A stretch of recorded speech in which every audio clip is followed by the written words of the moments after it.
Hello, welcome to another episode of Inside the Huddle. Today is Sunday, May 5th. This is episode 11 of the Inside the Huddle podcast. Thank you, as always, for joining us. Make sure to please like and subscribe. We appreciate all of the support, as always. We've got a lot to discuss in the NFL today, a lot of wide receiver news across the league, so we'll get into that.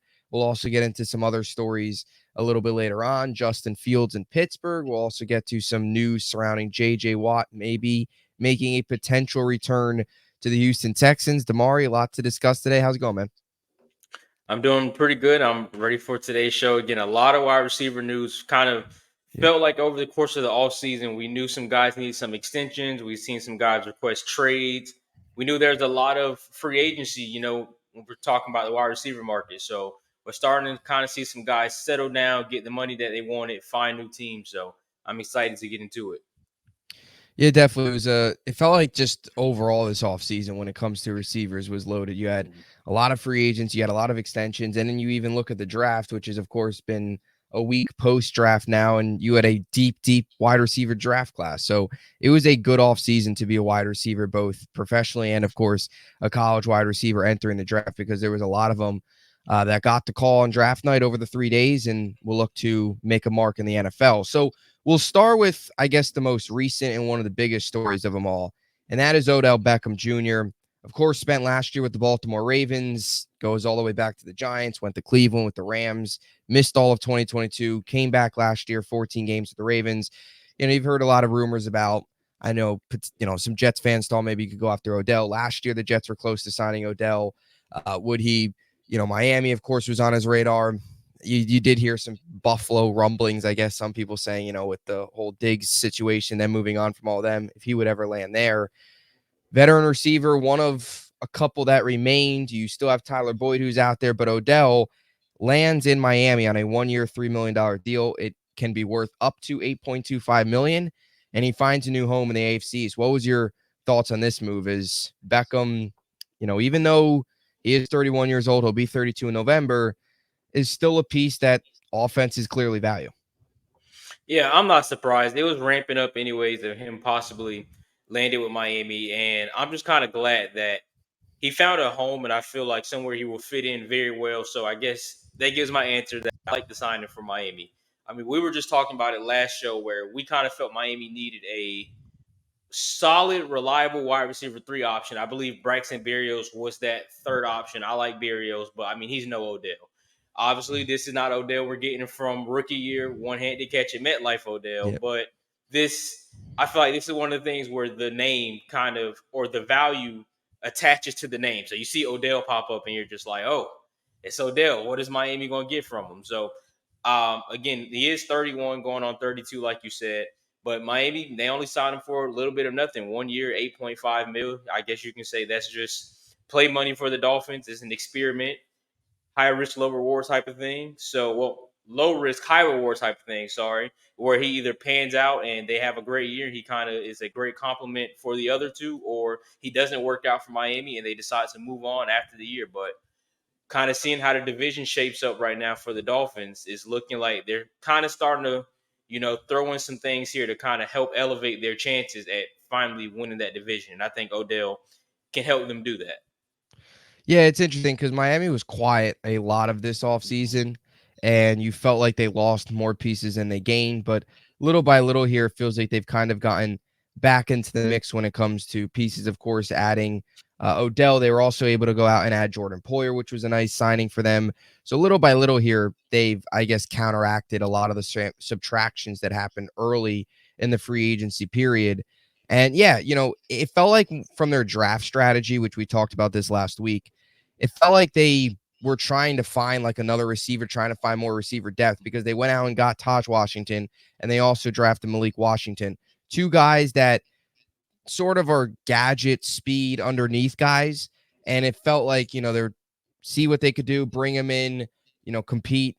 It was clear that Miami didn't believe a whole lot in Berrios as their legitimate number 3 kind of guy out of the slot. So it doesn't come by much of a surprise here to get Odell solidified number 3. And yeah, Odell's not 2014 to 2018 New York Giants Odell, where he was putting up 1,300, 1,400 receiving yards. a year doing it just like it was nothing, making one-handed grabs and kind of taking the NFL by storm. But this is still a productive wide receiver, and he joins a room that has Tyreek Hill and Jalen Waddle, a much better receiving room than he was in Baltimore. So a lot of the attention is going to be on Waddle. A lot of the attention is going to be on Tyreek Hill. It could open up the door for Odell to potentially get more yards, statistically be better because less of the attention will be on him than it was, I guess, in Baltimore in a way, or even like it was during And his days in Baltimore you or know, Cleveland. to your point too, I actually this you can probably argue this might be the best wide receiver room he's ever played in. I mean, Yeah. Cleveland with him, Jarvis Landry, like they were pretty good as well, pretty solid. But that's why again I think it's a great fit because he doesn't have to do too much. I think he's kind of at that age where that stage and age where it's like he doesn't want to have to do a lot. He just wants to be that reliable option. He doesn't need to go again like you said 1,400 yards, but also seen something report saying that he picked Miami over Buffalo and Kansas City, which is quite interesting and kind of seeing how it all panned out kind of makes me think and backs up your claim of, well, he kind of doesn't want to be in the spotlight as much, where it's just like, Mm-hmm. kind of fly under the radar, help the team out as much as possible. Easily in Buffalo, I think he's going to be the first option. Like he's going to have to step up and be the first option unless Keon Coleman comes along and kind of takes over that role. Kansas City, I feel like there's never a wide receiver one in Kansas City with Tyreek Hill being gone. I mean, Hill obviously was it, and you can argue Travis Kelsey, but he was going to have to do a lot in Kansas City. And that's not a shot against their weapons. They did draft Xavier Worthy and they still have Rasheed Rice, who could be looking at a suspension. Maybe that's something Odell also thought of. It was just like we might be 8 games without, the true wide receiver one. That's such a huge role for me in a brand new system that I have to learn. So for him to go to Miami and just fly under the radar, I like it for him, and I hope it works out for him. Yeah, I agree. It's a good point by you there. Definitely there from a Buffalo perspective is, yeah. I mean, unless if Keon Coleman or Khalil Shakir take over, or in this case Chase Claypool, which we'll get to here in a little bit, take over, he would be relied on as number one. And yeah, you look at last year's Baltimore receiving room. I mean, of course, Zay Flowers led the way, had over 850 receiving yards, had over 75 receptions. I think he was at 77 for the year. But outside of him, I mean, you had, of course, Rashad Bateman, even though Aguilar, of course, Odell in that mix as well. But Odell still finished second on the team receiving yards. Like he was still one of the most heavily targeted guys in that team. So he had to play a much bigger role. And yeah, I think he's kind of at that point of his career now where just put me, in the slot wherever you need me. Let me not attract all the defenders. Let Tyreek Hill, Jalen Waddle do what they do, and kind of me as, in a way, I guess, a safety blanket for Tua, another option, because third receivers are huge, especially on good teams. Depth at the receiver position is huge because in the event that a Waddle, even if Waddle doesn't have a good, it feels like Tyreek Hill has a good game every single week. Every game, Just yeah. yeah, every game. But in Yeah. the event Waddle goes down, or not injury wise, but just doesn't have a good week, you can kind of trust Odell much more than a Barrios or one of those guys to step up. Last season he had 35 receptions, 565 yards. What do you, statistic wise, do you think he's in the same boat as last year? I mean, he did miss, of course, the 3 games. So if he played those 3 games, there's a good chance he's probably over 600 for the season. But statistically, what do you think? Is similar to last year, maybe a little bit more from a 20 or from a Dolphins perspective, I guess, for Odell? It's kind of tough to say because kind of looking Mm-hmm. back into last year, a big part of with the offense for Baltimore and probably his usage going up was Mark Andrews did end up getting hurt, inside in the season, so that obviously boosted his targets and those type of things. So in his case for Miami, it can be one of those things where he's more of just a third down option, or Tyreek Hill is getting double teamed, something like that. Again, maybe Waddle's just struggling, or it could be where the offense completely opens up. So Tyreek Hill is getting double teamed. So now it's Odell's gonna have to get a lot of targets, a lot of usage. So if I had to throw out a number for Odell, I'm probably gonna say somewhere around 60 to 70 catches. I think he's gonna get between 725, 890 yards, 7 touchdowns. I think that's a solid prediction. Yeah. Yeah, I think so as well. Now, the one thing with Odell in Miami is the boats. It's the one problem. Going back to The his days with the New York Giants, of the course. Giants. That Yeah. picture was cursed. Yep. Giants fans will Absolutely was remember. cursed. And that picture too shows kind of the fact that Odell didn't have a whole lot of help. I mean, you had the guys on that boat. You had Victor Cruz, who was was done. He had nothing left. You had Sterling Shepard, who was solid, but nothing too special. I mean, he's been plagued with injuries, unfortunately. Then you had Odell. So even that wide receiver room is nothing close to what Odell will be playing with within Miami. But if there's a boat picture that comes out of Odell, Tyreek Hill, and Jalen Waddle before the wild card game, I don't know, in Buffalo, let's say, going to a cold environment like they went in Green Bay that year, then maybe Odell just needs to go to like the middle of the country where he can't have access to boats. You know? In other words, you're cooked. Your season's Yeah, over yeah, with. you're It's cooked. all down drain from that because the Giants have been cursed ever since that picture. Yeah. And you're right. They have been. They have not been back since. Yep. McAdoo got fired the year after that.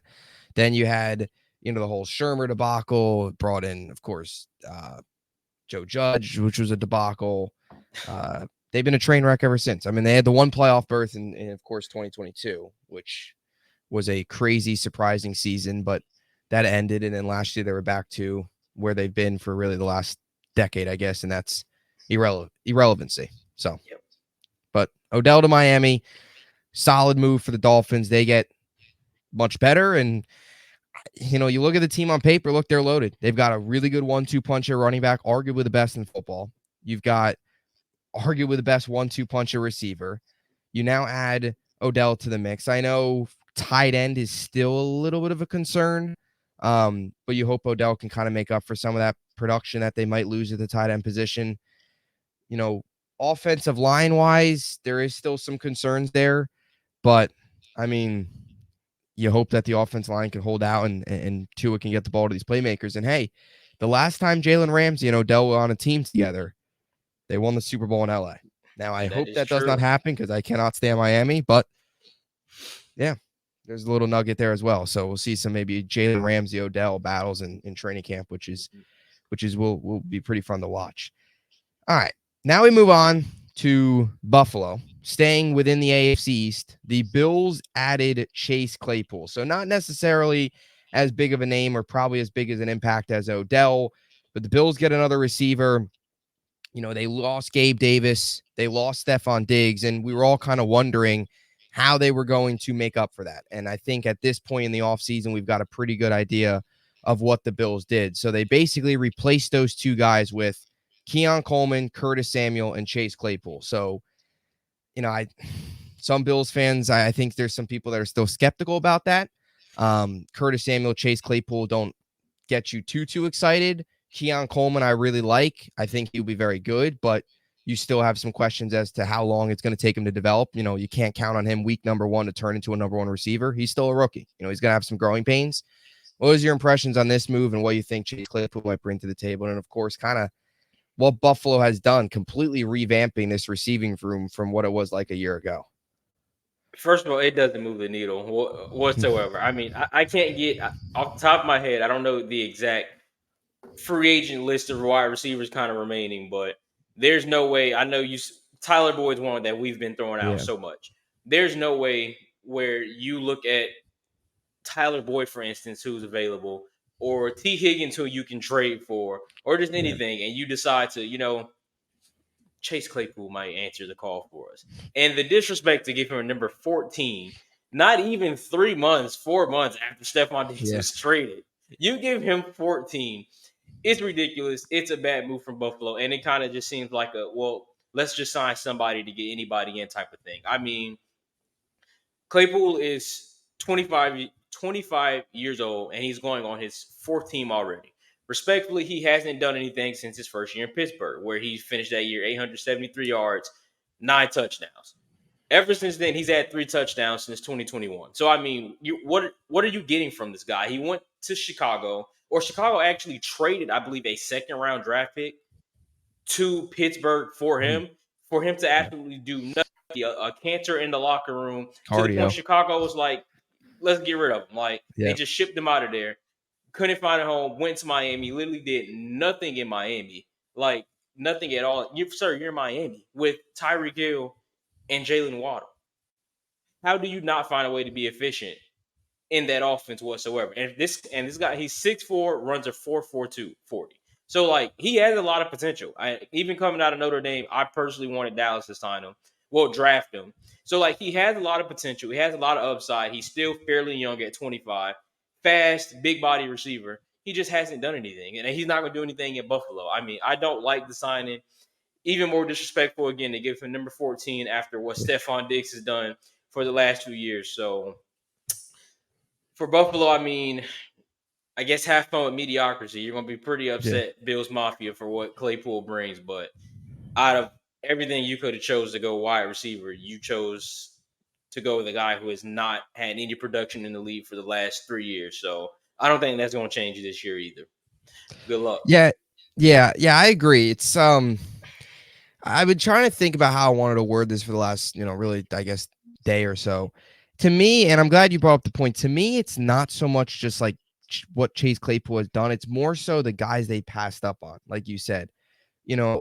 And look, I get the cap situation. I get you don't want to give up a ton of assets, but and who knows if Cincinnati and Buffalo, with the history there between the two teams, if they would have ever ended up working out a deal for T. Higgins. But you had Higgins. You also had Ayuk there that was on the market for a little bit. We'll get to that here in a little bit.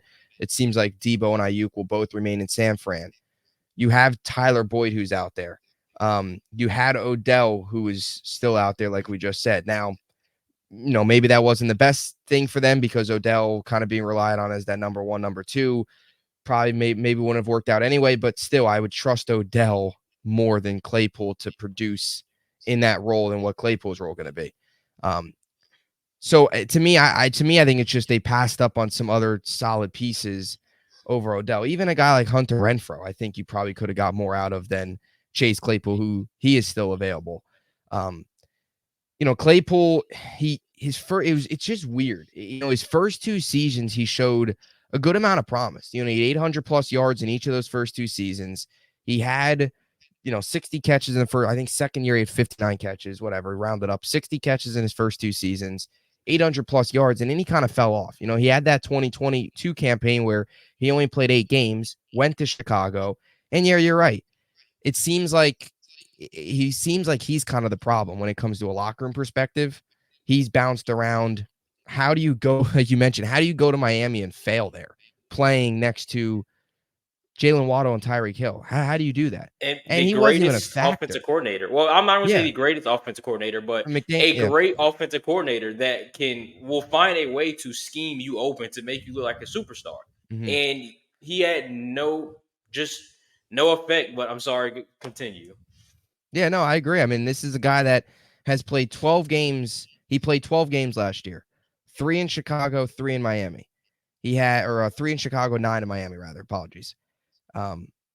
He had 77 receiving yards in 12 games. I mean, he was the non-factor. He had 4 receptions for 26 yards with Miami, and he had 4 receptions for 51 yards with Chicago. So he was a non-factor with both teams. If this was a guy that, if they were getting, let's just say, if we go back 2 years ago and they were maybe getting Chase Claypool in 2022, let's say, I would have said, you know what, this is a good move because he showed promise in 2020 and 2021. The last 2-3 I mean, the guy's done nothing. He had 140 yards. He had 140 yards with Chicago in 2022. He split that year with Pittsburgh and Chicago. And in 2023, he did nothing. I mean, this is he's being dealt for he's with his fourth team, and he's played in 3. This will be his 4th season, and he's playing with his 4th team. I mean, that's a bad look for him. So I just think they passed up on pieces. Now, passed up on other pieces. Like, I think Tyler Boyd is 10 times better than what Chase Claypool will ever do in Buffalo. If they got Boyd, I look at this room and say, you know what, that's solid. And Boyd's a solid veteran too. Keon Coleman can kind of look up to him a little bit. To have a veteran guy in that room, you add that to Curtis Samuel, who's solid. Curtis Samuel's serviceable.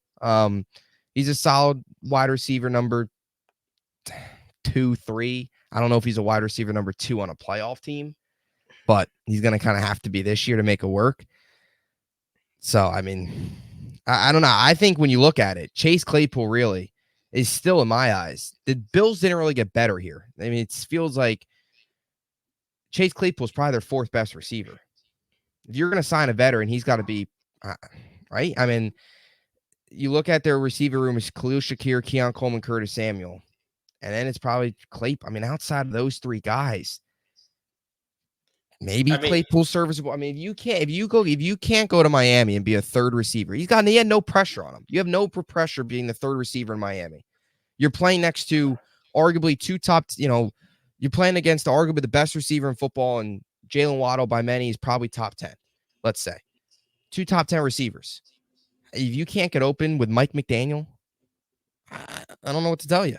And now you go to Buffalo, he's going to have no help. He's going to, they might have to rely on him more where, there's not a guy on that receiving core for Buffalo that you can guarantee he's going to take over this year.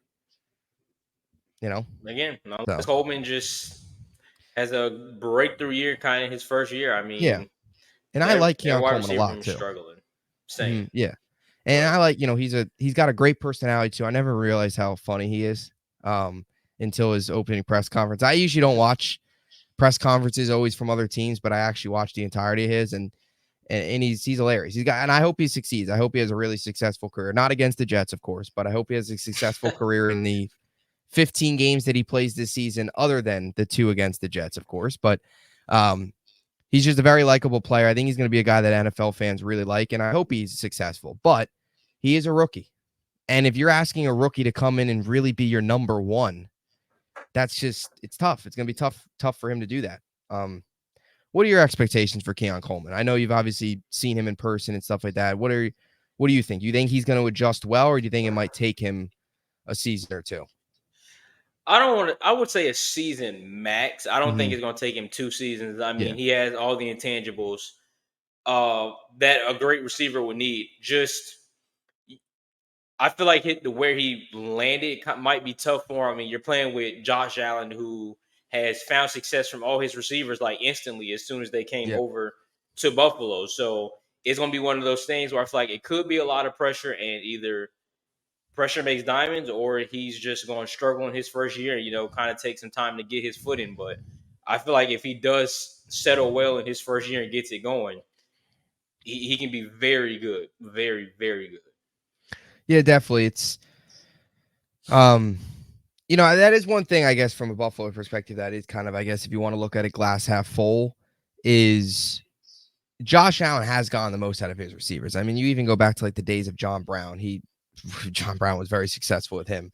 Of course, Diggs as well had a career year under him. So maybe the Bills are kind of doing this as a way of what fits Josh Allen, and feel that, hey, Khalil Shakir might have a career year. You might see Curtis Samuel have a career here. Who knows? Maybe Chase Claypool is not saying he's going to go out there and have a massive season, but maybe Chase Claypool goes out there and puts up 400, 500 yards and looks a whole lot better than 77 yards in 9 or 12 games last year. So I don't know. I just, to me, now that's complete, to go from Gabe Davis and Stephon Diggs, and I know Gabe Davis had some inconsistencies, but to where they're at now, I think you would have liked to see maybe a Boyd. I mean, Boyd's better than both Samuel and Claypool in my eyes. 100%. So they had a chance. I just think they missed out on some pieces, but we'll see. And again, Keon Coleman, really liked him. I thought he was potentially a piece that they could have added. I thought they would have went maybe him, or I was actually shocked Keon Coleman fell completely out of the first round.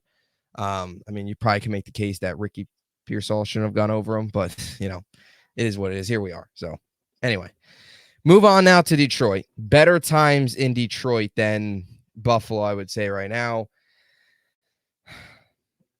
Amon-Ra St. Brown, big extension, 4-year deal, $120 million, $77 million guaranteed, highest in the NFL. He's a stud, has had 2 huge years back-to-back, biggest coming, of course, last year with the 1,500 yards and the 10 touchdowns. What are your thoughts on this signing? Well, I know those 16 other receivers drafted ahead of him. I believe the number was, or probably 6 in that contract. But no, he deserves it. I mean, he's great. Again, I know I had him on my fantasy team. I think you said you did too, and he he was amazing. Not only for fantasy purposes, but just the consistency. Like I don't think I've seen him have a bad game. Uh, he's always healthy. You know, that's one thing. Just be available for your quarterback. Show up for your quarterback. That is huge. He's giving Detroit everything they've asked for him and more. So I think he's going to have an even better year this year than last one. Some other guys like Jameson Williams kind of gets more comfortable with the offense, but I think he deserves every single dime of it. And I mean, it's good for Detroit to be keeping all their solid core together, and they can run it back this year. I know we talked about it. He's going to be a key factor, or you can probably say the factor, the main piece in running it back because the offense goes through him. If you ask me, I mean, he has a bunch of compliments with him, but he is, in my opinion, I would say a top 8 wide receiver, top 5. He kind of, he can get into 5, but he's definitely a top 8 guy. So I like what Detroit did, giving him his money. And Jerry Jones is how you pay your receivers or your players that deserves their money. You should take note. Yeah. You know what's funny? Just thinking, Kadarius Toney taken ahead of Amon-Ra St. Brown. I mean, that is just crazy. I Oh mean, man.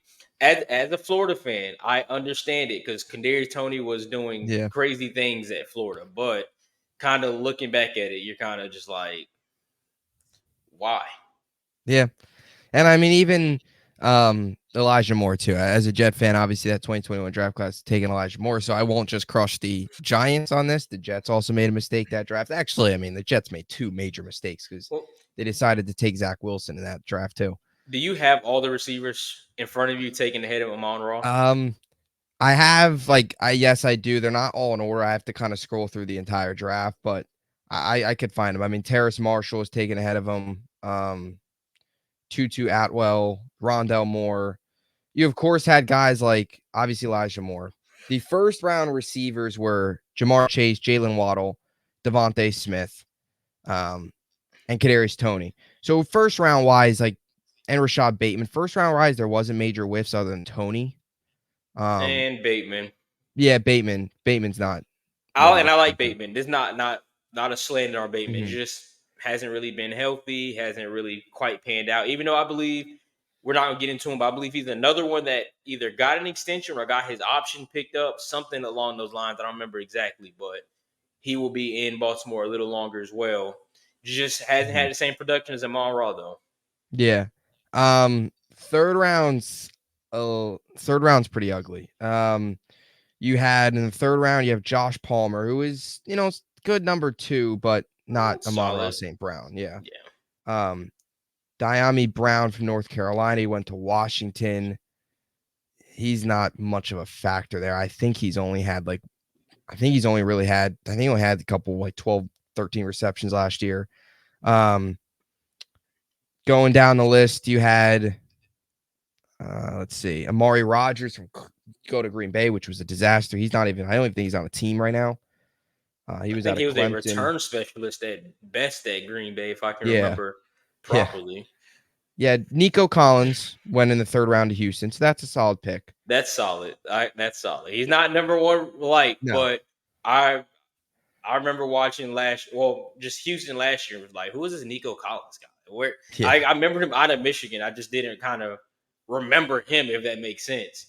And yeah, then we can safe to say he put me on notice. So sorry, I was not familiar with your game, Nico yeah. Collins. Browns took Anthony Schwartz. Uh, Barely have heard anything on him. Really, I think he might be with Miami now. And you go to the Yeah, fourth round. That was Amon Ra was fourth round. Oh, Des Fitzpatrick was taken 2 picks ahead of him. No, well, technically 3. So, yeah, Amon Ra going all the way to the fourth round. There was some misses there. I mean, he was probably, I mean, Jamar Chase. Who do you think's the best? Chase, out of Chase, Amon Ra, St. Brown, and Jalen Waddle Chase, Amon Ra, Jalen Waddle in that order. in that order. Yeah. Yeah, So really, technically, Amon Ra should have went second in that draft. probably should have What's went second. worse, those teams passing up or Jalen Rieger and the Justin Jefferson? It got to be Yeah, Jalen Rieger Jalen in Rieger. the Because Jefferson. It got to be. yeah, I agree. There was really nobody taken behind him on Raw that did anything productive. Just looking through the list here, there's really nobody. I mean, no, there's nobody relevant other than no. Sixth round, nobody really. Gosh, it's crazy when you look back at draft classes, even just 2 years after them, and you see all of the guys that just didn't do anything. Yeah.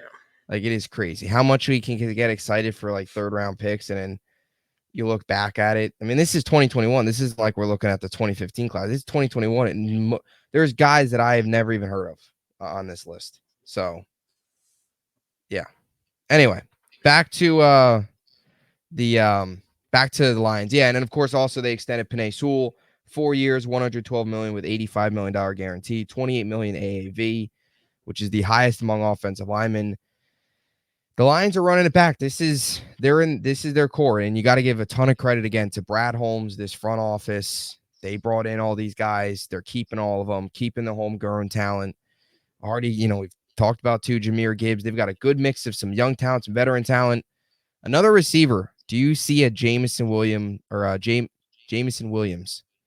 breakout this year? I do. I do. I can see it happening. I mean, he had Dallas against Dallas is the one I can think of where you kind of seen that potential downfield threat and what he can bring. And was it San Fran in the conference championship game where he takes the jet sweep and he's basically completely off the camera, off the screen, Yeah. and now the next thing you know he's running to the end zone. I mean, I can see it happening, especially with like Josh Reynolds being gone. I feel like that opens up a lot more for him where he's going to have to take a bigger role, and teams are going to put a lot more focus on Amon Ra now, where they're going to focus more ways to, all right, how do we stop this running back duo? Jameson Williams will have a breakout year, and you have to take him in fantasy 4th, 5th round if he's available. I'm just letting you know that right now. Yeah. Yeah. See, always giving out the fantasy tips. For if you want to win the fantasy But championship, watch our show. I'm not. I'm. You cannot hold me in contempt if anything goes wrong. I Yes. drafted Austin Eckler over Christian McCaffrey. Yeah. I'm always going to throw that out there. That I do make some Yeah. bad decisions, but I it waited happens. about I waited forever. Didn't have a quarterback, and I took Aaron Rodgers last year. I'm like, this is it. This is the year. And 4 snaps in, the Jets season ended, and so did my fantasy team. So Well, if it it's not makes all it positives. if it makes it better, I had a whole draft board, rounds 1 through whatever it is in fantasy, for who might get taken where, who I Yeah. should draft. And with my first round pick, I didn't even have Austin Eckler up there. Yeah. And I think the whole McCaffrey not going within the top 3 kind of threw me for a loop, and I panicked. I let the time run down. I picked Eckler. So, yeah, sometimes you make Jerry Jones like decisions and you just, yeah, it happens. Always. You Yeah. live and you learn. This has been an off season full of the little Jerry Jones jabs. Absolutely. They're just gonna keep happening too. Are Until they going to during the regular season? Are they going to continue? they're gonna get worse than the regular season. What about the Yep. postseason? I mean, we won't be there. So I mean, I'm definitely gonna have a lot of time for that. See, last year. So, are we going to see a world this year where you are not in the postseason, but I am? Do we think that happens this year? I think that happens this year. All right. It's I feel like that's most likely to happen. It's kind of I know I just jokingly said it. I think it's hard for us to not be in the postseason just because I mean the rest of the division is terrible, and you kind of look at Yeah. outside of division winners, who else might possibly win it. But Mm-hmm. then again, kind of looking at our schedule, I won't be surprised if we don't make it. So I do see the Jets make it. I mean, I already picked them to win a division. So for Yeah. us, I guess we will see. Yeah. It'll be interesting. Now, Lions. One more quick note here, and then we'll move on to San Francisco. Does Detroit win the NFC North this year? It's a loaded division. I mean, really, you can make a case for 3 teams, I guess. Chicago, maybe less than others, but do they run it back to back? I think they do.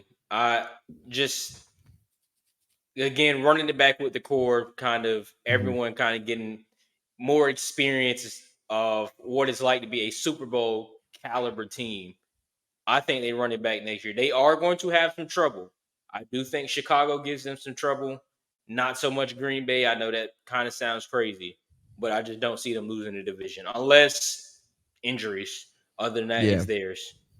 Yeah, injuries or and I like Jared Goff a lot. Injuries or Jared Goff goes back to his like 2021, 2020 self where Yeah. he's not much of a threat. But if he's his 2022, 2023 Jared Goff where he's thrown for I mean, threw 29 touchdowns in 2022, 30 last year, so he's thrown 59 touchdowns the last 2 seasons, then yeah, this team's gonna go places again. So I tend to agree. Now, staying in the NFC, heading out west, San Francisco, it looked like for a little while there, the Niners could not be selling, but could be getting rid of one of their two major pieces at wide receiver in Deebo Samuel, Brandon Ayuk. And their general manager, John Lynch, says we're past that phase of potentially dealing star wideouts. It seemed like the trade conversations, the rumors were at its highest point during the draft. You kind of felt maybe something happens, gets done night one. It added another wrinkle going into the draft, but coming out of it, it seems like nothing's going to happen here. So, right move for San Francisco to keep Ayuk or vice versa. They will run it back with Deebo Samuel and Ayuk. They've also brought in Ricky Pearsall. Of course, you still got Jawan Jennings in the fold, Super Bowl MVP if they won that game. What are your thoughts on what San Francisco has done? Kind of, it's interesting to see a team that went to the Super Bowl potentially looking to deal one of their star wideouts.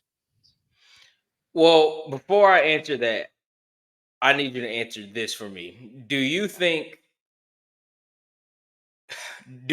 Pearsall will be a reliable enough, let's just say X receiver, kind of play that outside receiver position? Yes, I do. I like Pearsall. I mean, I don't know if he was first round pick good, but he was one of my highest on the board for day two and day two. So yeah, I would say, I mean, look, he's got really good hands, doesn't suffer drops a lot. Can play in and out. Um, yeah, I would say so. Okay, so I'm gonna say Solid, I solid. agree. Not, I Yeah, mean, yeah. I'm gonna say I agree. I kind of at first was like, this is too many guys with similar play styles, which could be good, but Hmm. also kind of looking at San Francisco, they are not really, one-on-one outside, throw the ball downfield. My guy is better than yours. A lot of everything Yeah, is over the middle and crossers and posts, those type of things. So after I kind of had some time to reflect on just Pearsall and how he will fit in that offense, and now them keeping the other two, I think it's going to work out. And I think that's a great deal for San Francisco to run it back. And you just said it perfectly. Like, I mean, you're in the NFC Championship 2 years ago. Last year, you're in the Super Bowl with your two weapons, and now you're just like, let's get rid of them. Makes no yeah, sense whatsoever. So I think them keeping the 49ers keeping them to that is great for them. Brock Purdy obviously loves them, and they make Brock Purdy look like 2019 Joe Burrow when he won the Heisman. So it's a great deal for the 49ers, and you still got George Kittle over there. Obviously, you still got Christian McCaffrey. So just to keep it similar, like with the Lions, you're keeping your core, you're keeping your weapons. Now you throw yeah, Pearsall over there. So if Pearsall kind of steps in and gets his foot in right away and can have, we don't need a big year. We just need consistency, yeah. reliability. Another person for Brock Purdy to trust. I can see the 49ers back in the Super Bowl. I hate to say it. I hate the 49ers. I hate everything about the 49ers, but you got to give it to them. I mean, Shanahan and just those weapons. And I do think Brock Purdy increases the game again this year where he goes from game manager to game changer. I think it's that time. So good for the 49ers. And hopefully we are talking about this being a great decision for them. And it's not, one of those things in the locker room where some guys unhappy or Hmm. kind of uncertain because I mean nobody wants to be in the mix of names when it comes to being traded and moved around. So could that Yeah. rub them the wrong way? It could, or could they go out and kind of prove a point. I was like, this is what you want to trade. Bad Yeah. decisions, but I think it's going to be pretty good for the 49ers this year. Yeah, you wonder if some of these I don't know. I mean, it's interesting. It just the whole situation has been interesting because you wonder too if maybe some of it was from Ayuk, maybe um The looking to move cryptic on. Cause messages. yeah, Yeah. um, but Oh, I mean I forgot the it's contract. what do you say? The contract. He wanted an Yeah, extension, and yeah, yeah, it's yeah. interesting. It was just a very I don't know how to describe it. It's kind of been a wild, not a wild, but a news filled off season with very little action for San Francisco. And that's I think a good thing that they didn't take much action because look, this team currently constructed can beat anybody. They just can. I mean, obviously they haven't been able to get over the hump in Kansas City, but they got the talent. I mean, you've got CMC, you got Debo, Ayuk, Juwan Jennings, Ricky Pearsall. You now add now. You have George Kittle, of course. You got Juszczyk as well. Um, the offensive line is very good. Defensively, they're good. I mean, on paper, you think they're the most talented in football. Yeah, they were last year, and they are again Yeah, this year. I mean, Philly you can argue Philly, but I think it's yeah. the Niners. Yeah, the thing with Philly for me is because Philly has done a lot. I just need to see. I need to see Philly prove it. I think the Philly's kind of similar to like the Jets, where Philly's defense, while they've made some really good moves, they went out and got Queion Mitchell, and they went out and got, of course, Cooper DeJean, and they've got C.J. Gardner Johnson, and they added Bryce Huff. While they have done a lot of really good things, I still need to see that defense actually step up this year. And I think I lied. Also, I mean, Houston, you got to put Houston Yeah, closer that's to San Houston's too. Fran than Philly. I think Yeah, that's 1, 2, and 3. Looking at the roster, even can argue Chicago. I mean, just talking about depth and just how it looks on paper, but definitely Lions San as well. Fran. Lions is another one that, yeah, they are up there. I mean, they were in a slugfest with this team last year, Yeah. but for the Niners, I mean, on paper, yes, they're the best. The only question mark for me is the game Shanahan in the big game. Yeah, that's my concern. I think that's my concern with. I'm glad you mentioned that. I feel like that's the biggest issue with the Niners. It's not the talent. It's not them having to move on from pieces. It's Shanahan. You got to win the big game Yeah. eventually. I mean, he almost lost to the Packers and he almost lost to the Lions. If it wasn't for Dan Campbell being Dan Campbell to like being that was Dan Campbell being Dan Campbell. I like Dan Campbell, but That makes sense. If it yeah, wasn't for it does Dan make sense. Campbell being Yeah, Dan Campbell, yeah. they lose It's that like game. they would have, yeah, they would have lost, and they That- almost lost to the Packers too. If the Packers 'cause, don't blow that game, they would have lost to them. I mean, Matt It was a LaFleur one pulled a seed. Dan Campbell and decided to Yeah, he go did. for it, like I believe in his own 25-yard line. Yeah, So, moral of the story: don't be Dan Campbell in the yeah, postseason. yeah, and That's that's it. that's my biggest concern with Detroit and San Francisco. It's coaching because Dan Campbell. I wonder if in those postseason games, if he's going to be able to kind of get over the fact that you can't go for it every time. And And I just want to clear up something you said just now for the audience. We're not questioning their coaching as in their ability and what they can and no, can't do. yeah, I mean, they were just in the NFC Championship. yeah, They are great teams, but to the point that you were that you're making, just to clarify, when you get in those games, you constantly need to go more safe than guns blazing, yeah, and they are the guns blazing type, where it's either going to pan out or it's going to hurt you and definitely backfire, which is what we have seen from them. So if sometimes you got to switch it up. I mean, and I know it's hard to say, but for them to, you're aggressive all year, especially Campbell, going for on fourth down situation in the postseason where you need to play it safe. You don't need to chase points. You play it safe and you don't chase points. That is our concern with those two coaches. Not what they can and can't do. Not if they can lead a team. We already know the answer to that. It's just how safe are you going to be in the postseason to not hurt your team. yep, yeah, and I think too something with Dan Campbell that'll be interesting. I wonder if some of the going for it a ton on fourth down was maybe not trusting the defense a ton to get a stop. And with some of the additions they've made on defense, you wonder if Campbell will go back to the approach of just punting it, playing conservative, trusting that the D can get a stop, as opposed to having to go for it and trying to keep the D off the field. Could be something to keep an eye on. But yeah, I mean, look, if bad coaches don't make, and I'm glad you mentioned that for the audience. Bad coaches don't make the NFC title game. Like they don't do that. It's just sometimes over aggressive. Sometimes in-game situations, not the smartest moves, but in terms of getting guys to believe in what your vision is, scheme, and all that stuff, Dan Campbell and Shanahan are both up there, and they'll be right. There's a chance we see the same NFC title game again this year. We just got done talking about what the Detroit can throw at you, and now keeping Ayuk and Debo in San Fran, they're going to be able to throw a lot at you. The NFC is going to be a lot of fun this year. What do you think is going to be more exciting, AFC or NFC? Definitely the NFC. Yeah. I think so too. I think forever now the NFC has been weak. I feel like, I guess, right? Sort of, yeah. More weak.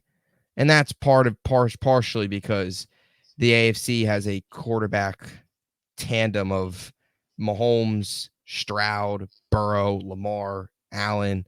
Like the NFC, not necessarily does. I mean, for a while there, the NFC South was kind of, now it's Carr, Baker Mayfield is solid, but no, the NFC is. You have 3 good teams in the North. You look at the South. I mean, the South is still an 1.5. Yeah, 1.5, 2. Yeah. The NFC West is, the Niners, Rams will be back in there. I think the Cardinals will be sneaky good this year. I think the Cardinals will be a feisty team. I don't know if they'll make the playoffs, but I think they'll be solid. Mm-hmm. So, but yeah, Ayuk, Debo remaining in San Fran, right decision for Miami or San Francisco, and they'll run it back. It feels like this could be it for them. It feels like this could be like the last dance with this core.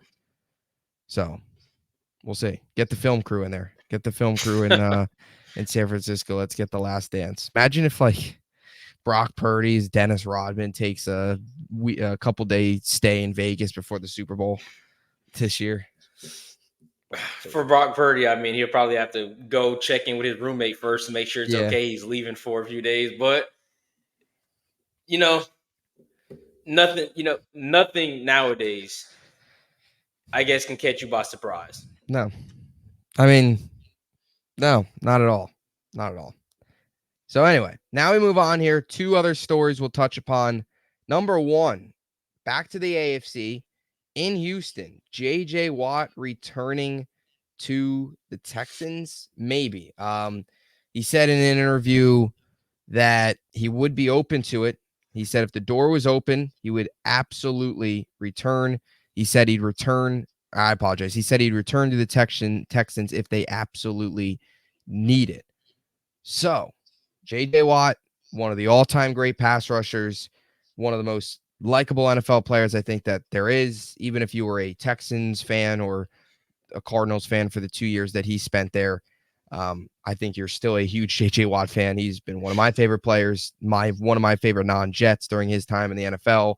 3-time Defensive Player of the Year, won a Walter Payton Man of the Year, 5-time All-First-Team All-Pro, 2-time Second-Team All-Pro, 5-time Pro Bowler, was the NFL sacks leader, 2 times part of the NFL 2010s All-Decade Team. And this guy, the awards go on and on. He's one of the best pass rushers of all time. Not what he once was, of course, right? He is now 35 years old, just turned 35 back in March. So, you're not going to get prime J.J. Watt, but he's missing a ring. All of those accolades, he's missing a ring. J.J. Watt returning, what was your thoughts on hearing this? I mean, if it happens, Houston's already kind of like, watch out, NFL, like we're coming. But if this happens, like you said, he's not J.J. Watt from his prime, but that is going to be something, and that they already have, I think, my vote or my favorite to win a Super Bowl this year. If I had to go with the AFC team, or probably just the team in Texas in general, but I mean, for Houston, they already stacked offensively and defensively. They've already shown what they can do, and defense for them last year was kind of the issue for them come playoff time. So you add Watt to that defense, if he can just give maybe 60% of what he's capable of doing, I think they can definitely win a Super Bowl. Yeah. Yeah, I mean, I think they're the favorite out of the AFC. Definitely. I mean, I don't know, Stroud, Diggs, Nico Collins, Tank Dell, Dalton Schultz. I mean, the list from an offensive perspective and, of course, defensively, what they're able to do there. You mentioned it, like 7-3, 8-3. J.J. Watt joins the team. wins his Super Bowl, going on the parade. I know. Be a good He send off said for him. like if they absolutely need me to, Yeah. which that sounds like if just everybody's hurt on the D Yeah. lineman and they kind of got there's draft or they're calling Which, CFL mhm. guys. But if I'm JJ Yeah. Watt, I mean, again, we said off air, but if we're at the bye weekend, we're sitting with 2 or 3 losses, and I'm kind of just like Super Bowl is definitely looking in grasp, and we got new uniforms. Bring me back. Just dust Yeah. my jersey Yeah. off, get it up from out the rafters. I don't know. If I'm JJ Watt, would I personally come back? Probably not. I think players seem to enjoy retirement, but Yeah. the ideal of I feel like for the players that always have the ideal of flirting with retirement, you miss it and you want to be back. So if they Mhm. can make that happen, make it happen. Yeah. Yeah. I mean, it feels like the way he said it, like you mentioned, if they absolutely need it, it feels like a lot would have to go wrong for him to come back. Which in that case, if everything goes wrong in that defense, they're probably not that good. So That's true. maybe JJ Watt won't be on the Super Bowl team after all. Um, I mean, that you'd have to see like Danielle Hunter go down. Will Anderson would have to go down. I mean, you're talking about your top two guy, Will Anderson. If Will Anderson goes down, that is a massive blow to that Yeah. defense. I mean, you're talking about JJ Watt's not going to do anything close to what Danielle or Will Anderson would be able to do. That is coming off a defensive rookie of the year. Watt's coming out of retirement. So yeah, for a lot to go wrong, that's absolutely needed. That means a lot has to go wrong. That means maybe he's on the 3-8 Houston Texans as opposed to the 8-3 Houston Texans, which is not good for him. But something to keep an eye on. Something to keep an eye on for sure. What do you think? Texans healthy, 13 wins, 12 wins, 13. 13. I feel 12 is more reasonable because I mean, Realistic, yeah. any given Sunday, they lose a game they probably shouldn't, When they but lost to the Panthers last year. exactly. So Yeah, it'll 12 to happen. 13, somewhere around Yeah, there. yeah. They're going to be a force. They are going to be a force this year. And you mentioned the other team in Texas. So you don't believe in what Zeke had to say today or the other day. He said he's came back unfinished business, talk about a Super Bowl. Will we see JJ Watt winning a Super Bowl first or Zeke? JJ Watt. JJ Watt.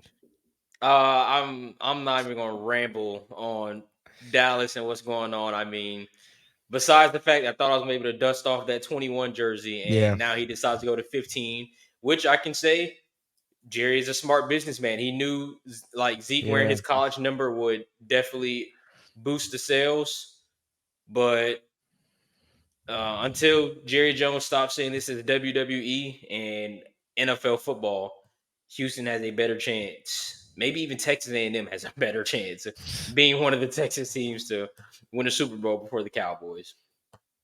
Yeah. The expectations are not very high. Not very high for Dallas this season. But anyway, 7 wins, 8 wins, yeah. max. Possible. And JJ Watt returns and wins the Super Bowl. These script writers are on top of their game. Or is the script already? You think is the script already created? We think Not yet. They're still not yet. kind of probably doing the final touches. They're Yeah, probably trying to get a translator to figure out what Jerry had scribbled on his notepad. that's notepad. Once they get that out, I would probably say after OTAs and that type of stuff, Then they'll be that's ready to when go. script should be complete. Yep. One other thing that might be a part of the script: Justin Fields returning punts, kicks, returning both of them. I mean, that was the report, but the Steelers shut it down. They said it was not true, but yeah, I mean, it's Justin Fields returning kicks. What is happening?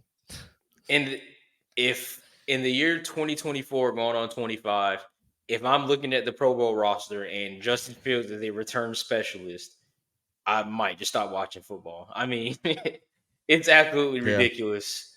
But again, like we just said, I feel like there's nothing in life that can happen that really should be a surprise. So if the Pittsburgh Steelers want to find a way to kind of use him as an asset, hey, make him a special teamer.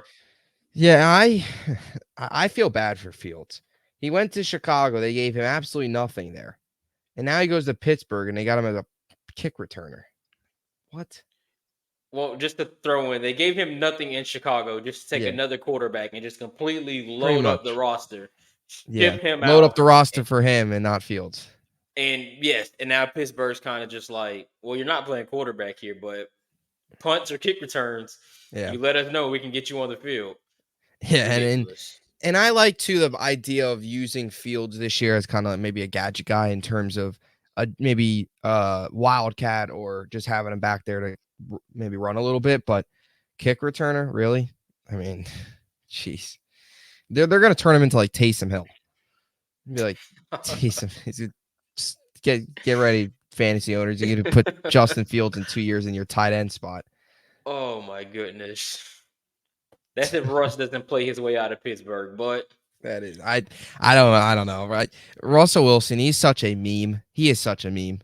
walking meme. He is a walking. I don't know if I can watch. Oh, he's so cringy, corny. Russell Wilson. Wonder what his Pittsburgh Steelers motto is going to be. I don't even know. Steeler. It can't be like Steeler country. Let's ride. Jeez. I don't even know if they have a That was the motto. I worst don't thing know. that could have happened to his career. Broncos And country. Let's ride. and the Broncos, I'm not even sure if the Broncos that was a thing before he got there, but now they took that motto and they just continue to use it, and they Yep. dropped ugly jerseys with it. So maybe a Russell Wilson curse is a thing. Maybe. It's just, oh my Maybe, gosh. maybe it's a thing. I can't believe that. I just I can't believe that the report even got out about him being a kick returner. No, Like what? that is ridiculous. Like if that was It's something just we even wanted, I'm talking we as in like Pittsburgh's coaching staff wanted to do, we're just gonna go ahead and throw that out there week one. Like yeah, we're not letting you know that 6 months before the season starts. That's kind of yeah, ridiculous. yeah. It is very ridiculous. It's just stupid. But here we are, kick returner, Russell Wilson or Justin Fields. And then what if Justin Fields gets hurt? Then what? Like Kyle Allen, kick returner, their third string quarterback. I mean, it's what's it? Is Mason Rudolph still there? I mean, I Mason probably prefer Rudolph, him to be Rudolph if the he's still Red-Nosed there. Reindeer. I prefer him to be there. I mean, 6'4" can probably see over the blockers pretty well. Why not? What a time! What a time to be a Steeler fan. Anyway, any closing thoughts? It's 12:50 for those who like basketball. Get ready for a great Game 7, Magic Yep. Cavs. Get your popcorn And ready. That's it. yes, playoffs in full swing for the NBA and NHL. So great time to be a sports fan, and the NFL, of course, ramping up as well. So we will see you all back here next week, talking all the latest in the NFL. Make sure to please like and subscribe. We'll see you in the next one, and thanks for watching.